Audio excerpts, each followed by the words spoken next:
All right, John, we're about 24 games in. Well, not about. We're exactly 24 games in. We have a little bit better idea what this team is, what it's capable of, what the needs are. Let's get into kind of a state of the Timberwolves show to start out. Then we will talk about Rudy Gobert and his play and his temper and the position he's put himself in, what they're doing about the point guard position, the fact that Bones Highland's in the rotation, at least temporarily. A lot to get to today. This is the Jon Krawczynsk Show. He's Jon Krawczynsk from The Athletic. I'm Jim Suhan from the Star Tribune and TalkNorth.com. This is TalkNorth.com, and we're coming to you from the Aquarius Home Services studio. This holiday season, bring a little extra magic home with Aquarius Home Services, your authorized independent Connecticut dealer. Enjoy worry-free water that makes every moment shine, sparkling dishes, softer laundry, and refreshing worry-free drinking water. Right now, save up to 25% on a Connecticut whole home water treatment system. Schedule your free water analysis at AquariusHomeservices.com. Aquarius in Connecticut, earning the right to be recommended. Hey, this is Randy Shaver. Along with Kevin Gorg, we host the show Fantasy Huddle on Talk North. Each week, we're going to break down the matchups for the NFL season and try to give you the best chance to win your fantasy football games each and every week. Join us for Fantasy Huddle on Talk North. We're also presented to you by Lexus of Wayzata and Maplewood. Thanks to all of our sponsors who make this possible and everybody who watches and listens. If you're listening, yes, we also do this show on YouTube. You can find it there. You can find all of our audio shows at TalkNorth.com. When you find a show you like, please subscribe to your favorite podcast app or just keep coming back to YouTube if you watch these shows this way. John's also on the Viking Update Show. Really good episode this week on McCarthy and what's happening with the Vikings. Once again, thank you to everyone for helping us get to this state with this show and this network. We do appreciate it. All right, John, let's start off. Just what do you think of this team so far? Yeah, kind of coming off of a game against the Phoenix Suns on Monday night where they lost 108-105 and Phoenix did not have Devin Booker. I just think that walking out of the arena, it really did feel like that performance was emblematic of what we have seen to this point in the season. And, it's a team that is in okay shape because they have beaten a lot of bad teams. But right now it is a group that the whole is not greater than the sum of its parts. So it just feels like you're getting a really good individual season from Anthony Edwards. You're getting a really good individual season from Jaden McDaniels. Julius Randle has largely been good for most of this season. Rudy Gobert has had, really good stretches, but the group has not yet coalesced in a way that you really thought would happen quicker because of all of the continuity with the coaching staff, with the roster.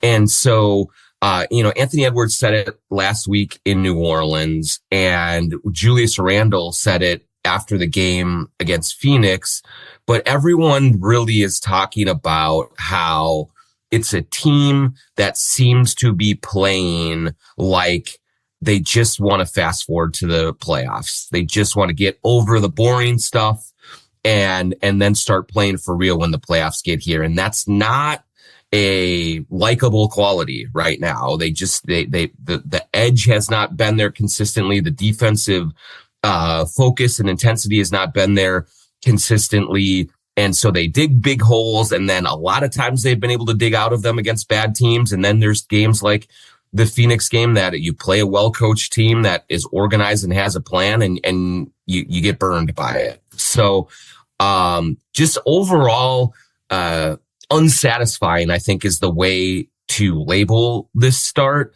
I don't think it's a disaster. I don't think it's the worst thing ever.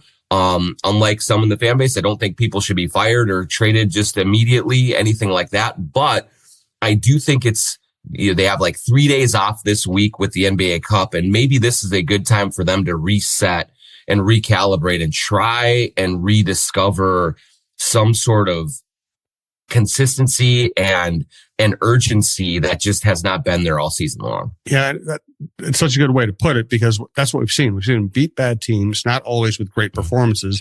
And lately we've seen them play really poor first halves and kind of salvage it with a really good second half. That didn't work out against Phoenix on Monday night. Everything you said is kind of what I thought you might say when we came on here. It feels like a team that almost as complacent, even though they haven't really accomplished anything this year. Yeah, it's it's a team that I think you hit on it too, Jim, is that even in their wins, they have been very unimpressive. Now, I will say that they've had one mini stretch, I think, of really good basketball. It was a 3-game stretch where it started with a loss at Oklahoma City, where they played really tough against a team that is just buzzsawing the entire league. And they were right in it all the way down to the end. I thought it was a really well played game. And then they came back home and beat Boston and San Antonio back to back at home. Yes, San Antonio did not have Wembanyama, but both of those teams are playing really well and are stacking up wins and beating good teams. And the Timberwolves played a very tight, very, crisp and smart games, both of those games, and won. And so they came out of that little home stretch and you say, okay, like this, now things are starting to come together. But then, they go down to New Orleans and they just play with their food down there and, darn near lose to just a dreadful team. They come home and play the Clippers and, I thought they played okay, but the Clippers are not a good team and they want to be beaten every night and the Wolves just let them hang around. And so that really kind of went deeper. The question on the outcome went much deeper than it probably should have. And then, against Phoenix on Monday night, the Wolves, if you just went position by position up and down the roster, there are very few spots where the Suns have a more talented player. Some of the lineups that Jordan Ott, who is a really good young coach, was putting out there against the Wolves were just like very, very short on talent. But you know what they did? They played hard. They hustled. They worked hard on defense. They rebounded, offensive rebounds to create other chances. And they just outworked the Timberwolves. And I think that too often this season, the Wolves have won just purely on talent. Like that's it. Like they are just a more talented team and scraped by that way. And so if they do not start to play with a more intelligent, mature, intense approach, like more of the losses like we saw against Phoenix are going to keep coming. And it's a real shame because I do believe that it is a talented group. I think sometimes you wonder about how the pieces fit together exactly and what's going on there. But overall, the talent from 1 through 9 is really strong. And so now they have to find a way to start playing together and start harnessing that talent in a way that is more than just good individual games here and there. They have to complement each other better. They have to play for one another much better. And they have to be able to grind out games like the Suns game where, they couldn't make a shot. Like it was just really difficult for Conley and McDaniels and DiVincenzo and Naz Reid. They were all missing shots, but find a way, roll up your sleeves and dig in and just and out tough a team. And they just have not been doing that so far. And so it's just there's been a lack of energy and a lack of spirit with this team. That's been the disappointing part to this point in the season because I just think they're capable of so much more. Sometimes we see it in other sports. I know I covered the Vikings teams that lost in dramatic fashion in NFC championship games. There is this kind of hangover effect where, okay, you really had a shot at things last year. It didn't work out to you. And it might be just purely subconscious. It's like, man, it's going to be a long road to get back to even where we were last year. Do you think there's any hangover effect from having 2 great seasons and having them end in disappointing fashion? I think that I would describe it less as a hangover, Jim, because I do think that yes, they were disappointed at the way that it went against the Thunder in the conference finals, and they were kind of crestfallen about how far it appears that they are away from taking that final step and what it took there. But this feels more like boredom, just straight up boredom. Like, we're going to go through the motions in the regular season. We're kind of going to take it for granted because we know we've been to the conference finals the last 2 years. We know that it doesn't matter if we're a 2 seed or a 6 seed, that you put us in the playoffs and we get the matchups that we need, and we're going to be in great shape, which I still think is 100% in play for this group. I mean, when you look at the way that they have operated through the regular seasons under Chris Finch, generally speaking, it is Chris Finch taking the first 2-3 months to figure out exactly rotations, what he has, how they fit together. And then usually late January, early February, they start clicking and turning it on.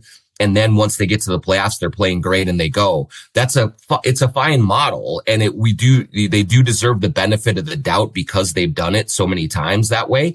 But it is very uninspiring to watch it because you kind of, I think the hope was that coming off the second straight conference finals loss, and one that wasn't particularly close, you would see sort of a more motivated group at the start of this season to sort of prove that, hey, we've learned, we're taking this seriously. We are here to make a statement that, that we're right in the mix for this, and we're not as far away from contender status as maybe some people might believe after watching that series. And we haven't seen that. We haven't seen a team play with a chip on its shoulder like it does have something to prove. We have a team that we've seen play as if they're like, hey, we're going to get to the conference finals no matter what. So let's not get hurt. Let's just take our time.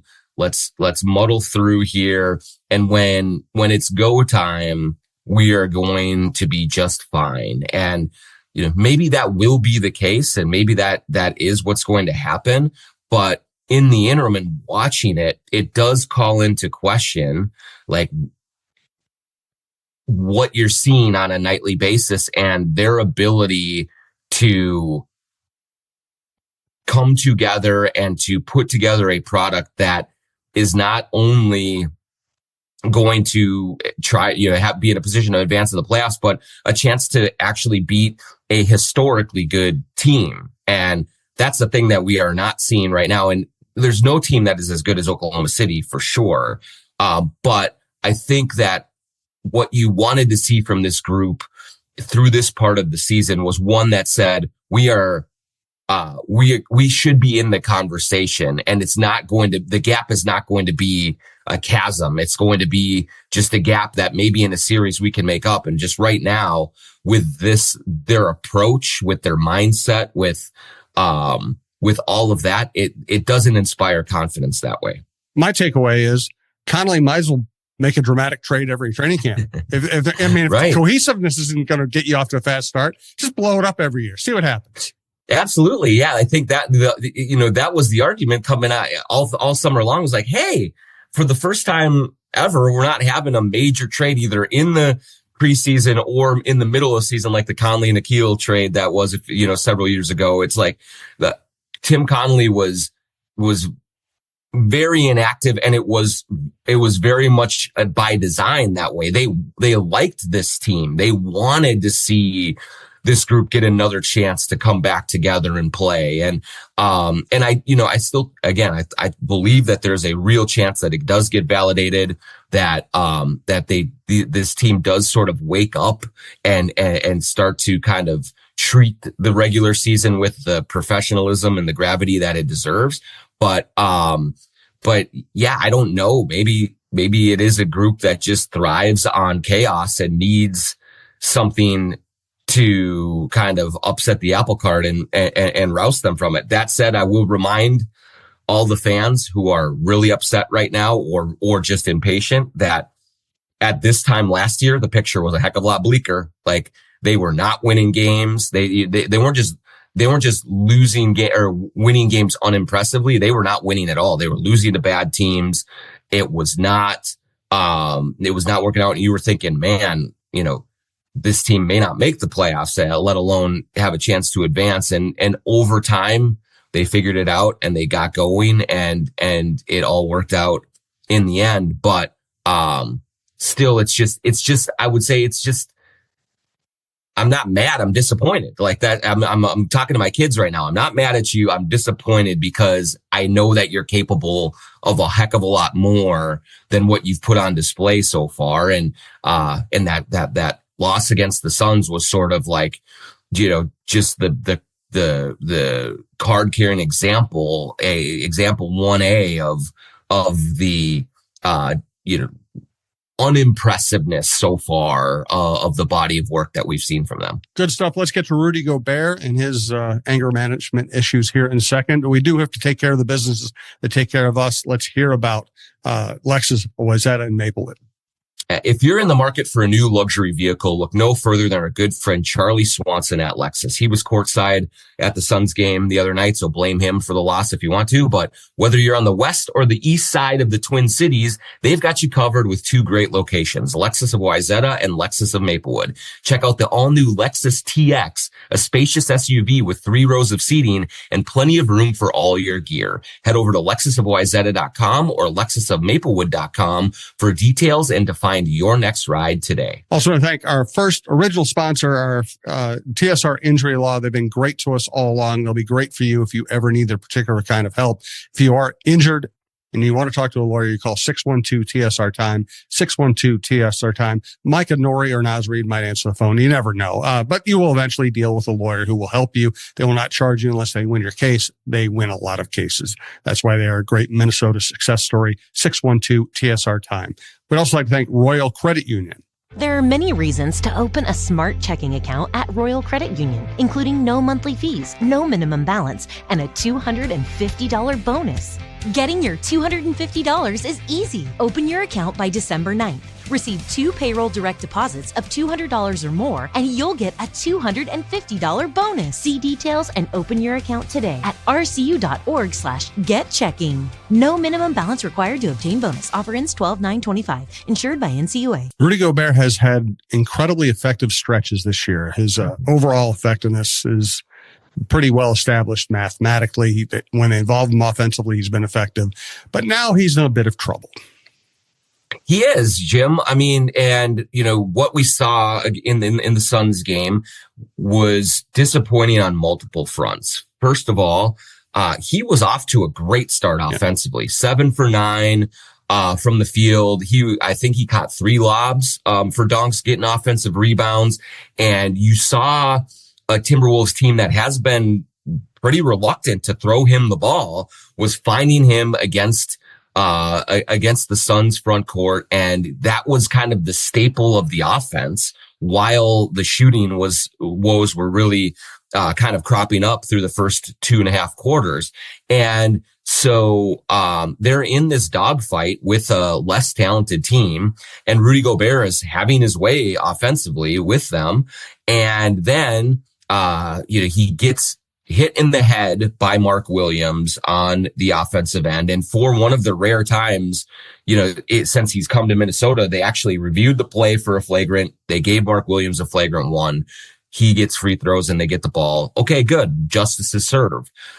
And on the other end of the court, Mark Williams is going up for a shot right at the rim, and Rudy Gobert, just apparently out of retaliation, just recklessly shoves him like in the back while he's airborne. And the officials look at that and rightly, I believe, issue a flagrant 2 foul and eject him. And so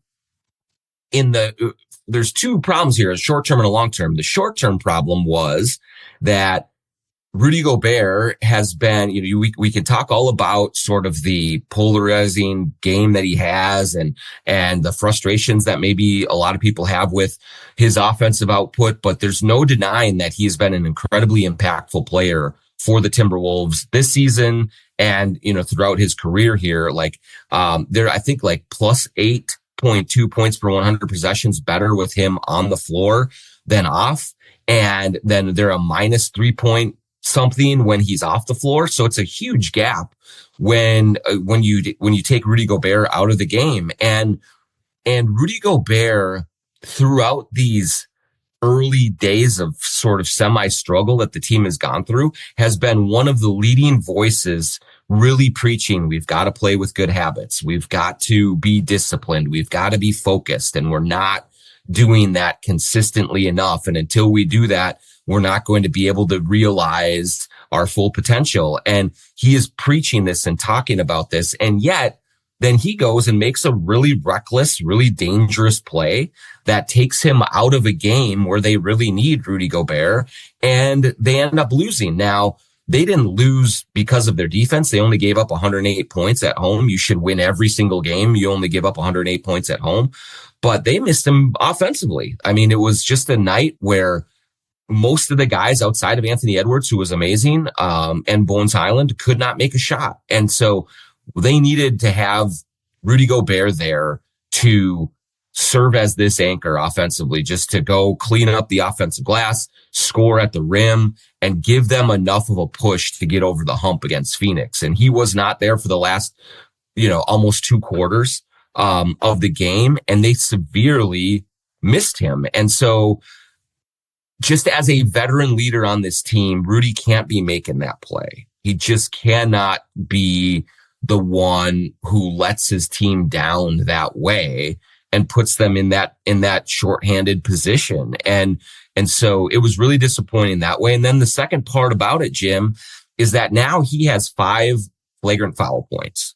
And when you get 6 flagrant foul points, which means just one more flagrant foul, either a 1 or a 2, that carries with it a 1-game suspension. And then every point after 7 carries a 2-game suspension.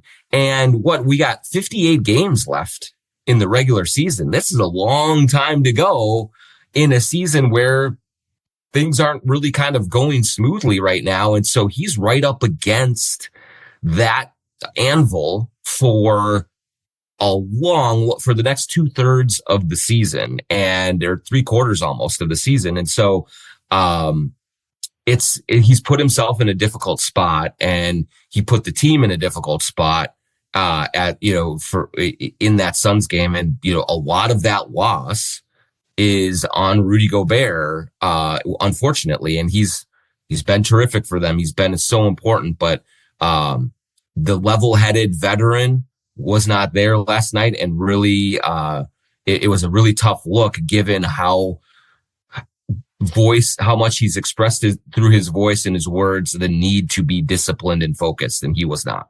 Seems like he's particularly sensitive to getting hit in the head. Yeah. And I understand understandably. Yeah. He, I will say, much like Anthony Edwards does not get a lot of calls going to the basket, even though he gets hit constantly. Rudy Gobert does get hit in the head a lot, and very often they do not review the play for a hostile act for a flagrant foul. I don't know why that is. If it's just, he's just so big that the officials don't see it and they don't think that the contact is as, egregious as a lot of them have been. So he has a real, case for saying that, you do not officiate me the right way in this manner. That said, he is also one of those guys who has said over and over again that this team cannot let outside factors beyond its control determine its demeanor, determine its the way that it fights, and determine how disciplined they are on both ends of the court and their decision making. And so if you're going to preach that and you're going to practice that, you have to practice it. And so to kind of put himself in that position, and let's also say what it was a dangerous play. Yes. Like if Dylan Brooks had done the same thing, we'd be screaming. Every fan would be losing their mind. And it's if Draymond Green did that, every fan would be losing their mind. And so I do not think Rudy is a dirty player. I do not think that that he has a menacing bone in his body that way, but that individual play was dirty and reckless, and it deserved the flagrant 2 ejection. And so I would understand the Suns, especially Mark Williams, who has dealt with a lot of injuries in his career, really taking exception to that play. Yes, no doubt. All right. Want to get to Bones, Ant, the rotation. any potential moves this team could be contemplating, at least down the stretch here as we start moving toward the trade deadline. Let's take our last commercial break, though. Take care of, again, the businesses that take care of us. And let's start with Chew Vision Institute. Chew Vision Institute in Bloomington. Go to chewvision.com, set up your free consultation, go in there and meet with the people. You will be just amazed and blown away at how well they treat you as soon as you walk in the door. They bring you through an extensive examination. They have all sorts of conversations with you about what you're looking for in vision correction and what might be the best for you. I had LASIK surgery at Chew Vision. It's been one of the best things I've ever done for myself, quite literally in my life. And so, they will take care of you the way they took care of me, which was just top shelf the whole way through the experience. Dr. Chew and his entire staff are so warm, so welcoming, so easy to work with. So go to chewvision.com, set up that consultation, get in there, and they will help you take care of all of your vision correction needs, and you'll never look back. We're going to tell you about the live show coming up at Headflyer Brewing. But first, let's thank Shepherd Goods and Lamb Chops Clothing Line, who also sponsor the Twitter question we'll read at the end of the show. sglambchops.com. Head there. You're looking for holiday gifts for your friends, whether they're Wolves fans or not. Everyone in Target Center knows Shepherd Goods and Lamb Chops Clothing, and they have seen it all on everyone's back, both the Wolves stuff, but also just the regular day-to-day casual wear, the hoodies, the hats, the sweatshirts, the sweaters. All of it is just great, super high quality, super comfortable stuff from Lamb Chops. sglambchops.com. With the promo code JONK20, you get 20% off anything you get at Lamb Chops. Great for holiday gifts, as you're looking for stuff that one of your friends or family members can wear around the house, lounging and watching games, or it's stylish enough to dress up and go downtown in the Loop on a Friday night and have a good time that way. So go to sglambchops.com, use the promo code JONK20 for 20% off all of the gear at Lamb Chops. You cannot go wrong with Lamb Chops clothing. And let's hear about your live show. Live show, Headflyer Brewing, December 20th. It's a Saturday. We're going to do it just a little bit earlier this time around. 4 p.m. is going to be the start time, and we're going to have a very special guest, Timberwolves related, that you are going to love. We are going to announce that fairly soon here, but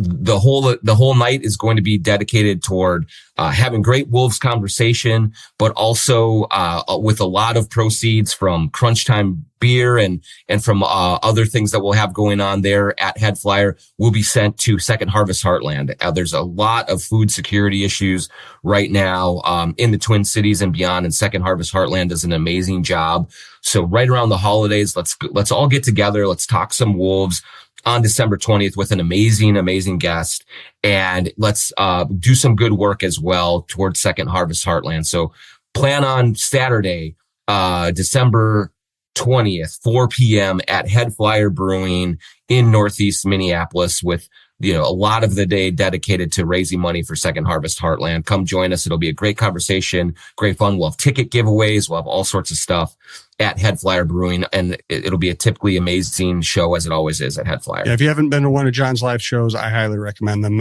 Great turnout, great people, great quality of people, great place to hang out. It's always a good time. Let's get to Bones Highland in the rotation. Yeah, so we've talked a lot, Jim, about sort of the lack of spirit, something's missing from this group overall. And the response that Chris Finch gave to that, he's been feeling it as well, is he has gone now and changed up the rotation a little bit. And he put Bones Highland into the rotation in Rob Dillingham's minutes against Phoenix. And I expect that to really stay the same going forward here for at least a little while. What Finch is looking for with Bones Highland is juice, is energy, is like pushing the pace, is kind of getting people amped up. And at his best, Bones Highland does that. He came in after not playing. I think he'd been in 8 games. He really hasn't been in the rotation for more than a month. And he played 16 minutes against the Suns, scored 14 points, hit 4 threes, had 3 assists, and really was an additive member of that rotation, and maybe might have been the second best player that they had in that Suns game next to Ant, who was great. And so there's also a flip side to his coin, because he also had 3 turnovers. He had a wild drive and missed layup in the fourth quarter. And so you're going to get some of that with Bones Highland as well. But I think that right now, Chris Finch is searching for a spark, and Bones Highland is one of the players that is equipped, it seems like, to provide that sort of just jolt of energy. And he, from what I understand, he's been playing great in practice. He's been patient. He's been the good soldier. And so it's time to give him a shot. And it was working in the Suns game. And the other part about this is that Anthony Edwards just loves Bones Highland. I mean, I asked him, what he liked about his game after the game last night, and Ant said that, when I look at Bones Highland, I see a star. And so he just feels like his overall swagger, his bag that he can go into is something that Ant thinks will bring a lot to the table. And Edwards has been lobbying behind the scenes to get Bones Highland into the rotation. And now he's here for a little bit. And so, it's definitely a move that is indicative of Chris Finch's belief that something's got to be shaken up here, and we need someone to come in and sort of grab us by the collar and get us moving. And the hope is that Bones Highland can do that. Is there anybody from outside the organization they might be considering for that kind of a shakeup? Yeah, I do think that they are monitoring the trade market, that, as we get closer, we're recording this on December 9th. December 15th is an important date in the trade calendar, because a lot of the players who signed contracts this summer now become eligible to be moved. And so that just kind of opens up the market a little bit to get teams being able to talk a little bit more substantively about deals. And so I do think that, if this sort of malaise continues, I think that they will be looking at the point guard market and seeing if there's something out there. Right now, I can tell you that there's not an obvious answer. I don't think it's going to be Yeah, I was going to say, I don't think it's going to be Chris Paul at all. I think that they have an aging veteran in Mike Conley who they love to death. And I don't think that they would see adding Chris Paul. By the way, I was joking. I'm glad you're explaining. But there are a lot of fans out there. There are a lot of fans out there that, hey, bring him in. And I don't think that's at the top of their list right now. From that standpoint, then there's bigger names that you look at, the Trae Youngs, the LaMelo Balls, the John Morants of the world. But those guys, they all have warts and they all have very, very big contracts. And that makes it very difficult to construct deals for, because if you do trade for someone like that, you're probably giving up a decent portion of your depth that you have. And what we are seeing now in this era of the NBA is depth is really, really important. You got teams that are playing 9-10 guys all of the time, that are going harder and harder than ever. And even if the Wolves do not have guys that in the 8, 9, 10 spots that are just burning things up and really acquitting themselves well, I do think it's important for them to continue to try to develop those guys and let them play and try and take a little bit of the pressure off of their big minutes guys, so that, they can get through the entire season. So that's complicated. I think that if in a perfect world, if they were able to wave their magic wand, they would look for a point guard that is not making $40-some million a year, that is not making the minimum like Chris Paul, but more so someone in the mid range, somewhere in that, I don't know, $10 to $20 million range. And, I'm just throwing this out there. I don't think this is a guy that they're thinking of, but the guy that comes to mind is Dennis Schroeder, like a veteran playmaker, has won big games, doesn't make a ton of money. He's got his own personality issues. There's a reason he's bounced around the league a lot, but someone of that ilk, I think is probably the ideal situation. I mean, maybe like a Kobe White who is in the last year of his deal and there's stuff like that. But, I think that is, if they're going to make a move, that's kind of where I would look, at least right now.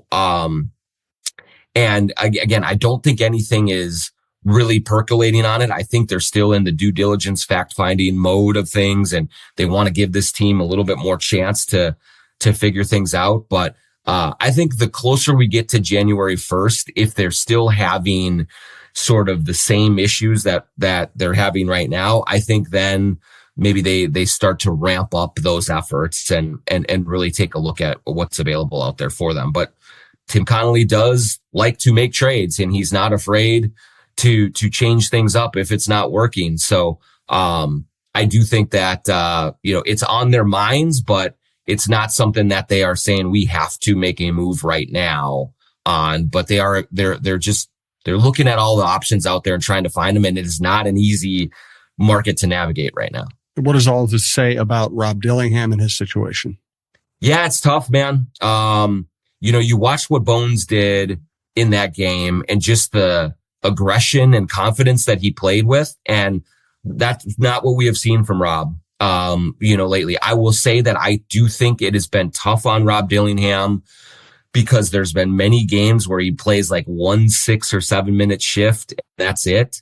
And that is a very hard thing for a rhythm player like him to find any sort of feel for the game and get a flow going. But right now you look at his shot and it looks broken. He's shooting 28% from 3, 35% from the field. It looks like he's second guessing himself every single time he takes a shot because he knows he's probably only going to get like 2 or 3 of them. And if he doesn't make them, then he's probably coming out of the game. So, it's a difficult situation for him right now. I do think that him being removed from the rotation isn't permanent. I'm sure that he will get another chance at this, but right now he does not have the trust of the coaching staff. Right now, Anthony Edwards is banging on the table for Bones Highland. Right now, he is not giving the spark plug, microwave type player off the bench that they need. Terrence Shannon Jr. isn't doing that either. So they're kind of desperate. And so they're going to Bones. And so I think he's going to be on ice for a little bit, and how he handles that and how the Timberwolves help him sort of try to get his feet underneath him and get some confidence going is going to be tricky, because I don't think he's in a great spot, mentally. And I'm not sure exactly how he finds the groove without playing 20 minutes a night and just going out there and going through the mistakes and figuring things out. So this is a bit of a tough spot for Rob Dillingham right now. But what we've known from Chris Finch is just because he takes you out of the rotation, that does not mean you're dead and buried. You will get another chance, but Rob has to play with more force, with more confidence.